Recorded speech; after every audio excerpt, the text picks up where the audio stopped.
Chapter 4 The Train. Harry, Hedwig, and Dean arrived at King's Cross Station. They had to find the Hogwash Express in platform 9 and 6/9. They arrived at platform 9 and 10, but saw nothing. Then a plump red-haired woman and 5 kids stopped, butted in front of them. "Okay, Percy, you first," said the woman. The oldest boy went up front. He ran straight at the wall of the platform 9 and 10. He made a painful grunt and disappeared. "Okay, Fred, you next," the woman gestured to a boy who was standing next to an identical one.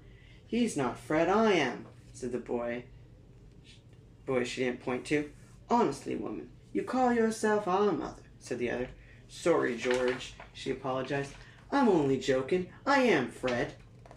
And with that, Fred ran towards and gave a blood-curdling scream and smacked face first into the wall.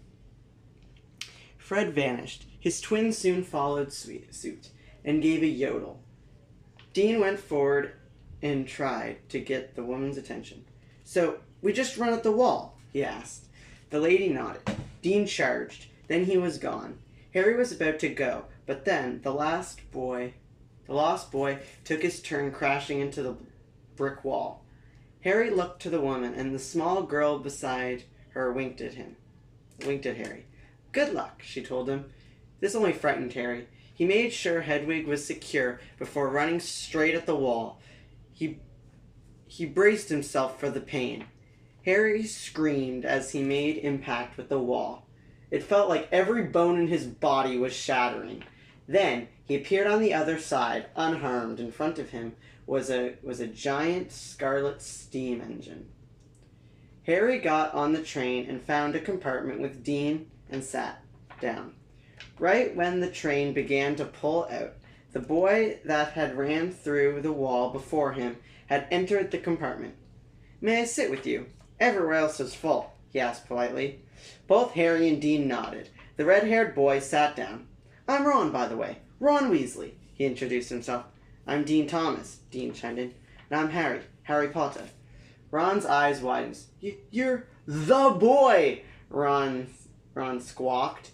He sounded like an excited little rat. Speaking of rats, one came out of his pocket. "Oh, don't mind Scabbers," Ron told them, putting him away. Then, what resembled the world's coolest-looking grandma slid the compartment door open. She wore sunglasses, skull earrings, and a leather jacket. She had a belt covered in grenades. "Anything off the trolley, dears?" she asked. Harry gave her a full bag of gold and bought everything. They began a sugar feast. After about an hour, the door slid open again, and a girl opened the door. She had frizzy brown hair. "Have any of you seen a toad? A boy named Neville's lost one," she asked them. "No, we haven't," responded Dean. She took a look at Harry and then sat across from him. "My, your glasses are filthy," she exclaimed, pulling out a gun. "This is my kitchen gun! Just one bang and filth is gone," she yelled in an over-exaggerated tone. She shot him in the face, and his glasses instantly cleaned. "I'm Hermione Granger, by the way." "Who are you three?" she asked. "Hermy 1?" Ron asked. "Ron Weasley," he said. "Hermione?" Dean asked, chuckling. Hermione rolled her eyes. "Dean Thomas," he smirked. Harry removed his glasses, amazed at how clean they were. "OMG, you're Harry Potter," she said with a girlish giggle. "Okay, get out," Harry told her quickly. She frowned and obeyed. "I'd put your uniforms on." "We'll be there soon," she told them, and left. The train soon pulled into the station. All the students exited the train. Hagrid was standing, waiting for them. "First years this way," he called. All of them ran over to him. He led them to a dark lake, docked with small boats. All the first years climbed into the boats. Harry, Dean, and Ron got into a boat together. The three sailed across the lake, and a great castle loomed over them. Hogwash. Everyone got out of their boats and rushed to the entrance. A witch stood before them in the entryway. I am Professor McGonagall. You will follow me into the great hall, where you will be sorted into your houses. She led them into a massive banquet hall with 5 large tables and a staff table up front. At the end, in front of the staff, was a stool with an old hat on it. McGonagall led them to it. The hat appeared to rip as they approached. Ah, yes, first years, the hat wheezed in a constipated voice. I am the sorting hat. I will sort you into one of our 5 houses. Slytherin, for those with an appetite for destruction. Ravenclaw, for those who suck at everything. Hufflepuff for the stoners. Peter Gryffindor for the fans of Family Guy. And finally, Sweden for the Swedish. I will call up your names, and you will be sorted. Hannah Abbott, you first, he called. A blonde girl made her way up to the front and sat on the stool. Sweden, the hat yelled. Many students were called up and sorted. Let's get all the other unimportant people out of the way. Susan Bones was sorted into Ravenclaw. Terry Boot and Michael Corner were sorted into Ravenclaw. Blaise Zabini was sorted into Slytherin. Lavender Brown was sorted into Hufflepuff. Pravati Patil was also sorted into Hufflepuff, but her twin sister, Padma, was somehow sorted into Sweden. Millicent Bulstrode was sorted into Peter Gryffindor. Ernie Macmillan was sorted into Peter Gryffindor. Anthony Goldstein was sorted into Sweden. Lisa Turpin was sorted into Sweden. And most importantly, Mandy Brocklehurst was sorted into Sweden too. Harry, Ron, and Dean got distracted when a boy followed by 2 others came up to him. Harry noticed it was the same blonde boy he had overheard in the robe shop. So Harry Potter has come to Hogwash, he asked arrogantly. He cocked his head towards the large boys behind him. This is Crabbe and Goyle, and I'm Malfoy. Draco Malfoy! Malfoy introduced himself and extended his hand to shake Harry's. Harry accepted before hearing someone shouting. Everyone turned to see a boy running from the stool. It was Theodore Nott with his fists in the air shouting, Sweden forever! Justin Finch Fletchley, the hat called. The boy sat on the stool and the hat was lowered onto his head. Slytherin, the hat shouted. The boy ran from the stool and ran to the Slytherin table. Slytherin's the best house, you know, Draco smirked.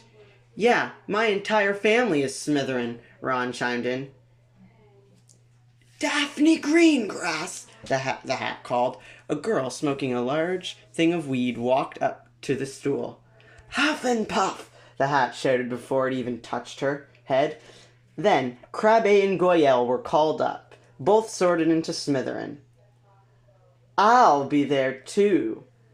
Watch this, Malfoy smirked. The hat called him up, and as it began to lower upon his head, it immediately yelled, Slytherin! He grinned around at all the first years, yet to be sorted. Seamus Finnegan, the hat called. Another boy went up and was sorted into Slytherin. He joined all the others at the Slytherin table. Okay, how many of you pansies are left? The hat grumbled. A girl's hand shot up. Ooh, me! My name is Pansy. The girl ran up and sat on the hat and put the old hat on. It sorted her into Slytherin too. She went to sit with Malfoy's crew. There were 5 unsorted students left. Harry, Dean, Ron, the annoying girl from the train, and a plump boy Harry did not know. Hermione Granger, the hat called. Hermione sat on the stool, and McGonagall placed the hat on her head. The plump boy turned to the 3 others. I'm going to be sorted into Ravenclaw, I just know it. He frowned gloomily. The girls seemed to be taking a while, but finally the hat yelled, Peter Gryffindor!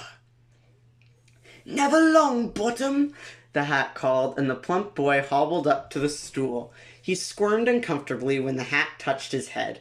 His worst fear came true when the hat yelled, "Ravenflaw!" He slowly made his way over to the Ravenflaw table, and Harry felt sorry for him. "Dean Thomas," the hat called. Dean smiled at Harry and Ron. After a couple seconds, the hat shouted, "Slytherin!" Good luck, he told the other two. He ran to the Slytherin table and sat next to Seamus. "I hope we all get to be in Slytherin together," Ron said. "Ronald Weasley!" the hat shouted. Ron went up. He smiled over to the Slytherin table. "Ravenflaw!" the hat shouted. Ron's face instantly fell. He felt like a failure. He ran from the stool, almost crying. "Harry Potter!" the hat called. Harry was the last one, and he was very nervous. He sat down on the creaky stool. The hat was lowered onto his head. Harry used all his will and focus on being put into Slytherin. You want Slytherin? You don't seem to have an appetite for danger or destruction. Only one act of vandalism in your past. You don't even know. Welcome to the jungle." The hat frowned. "Not a fan of Family Guy. No Swedish ancestry. But not a complete failure either. Though I see potential in your future. Potential for Huff and Puff." Harry was shocked. He did not feel like a stoner. Harry wasn't even interested in smoking. He grumbled and went down to the table and sat between Daphne and Parvati, who was already snorting cocaine. Harry looked up at a man with greasy hair and felt a prickle in the scar on his forehead.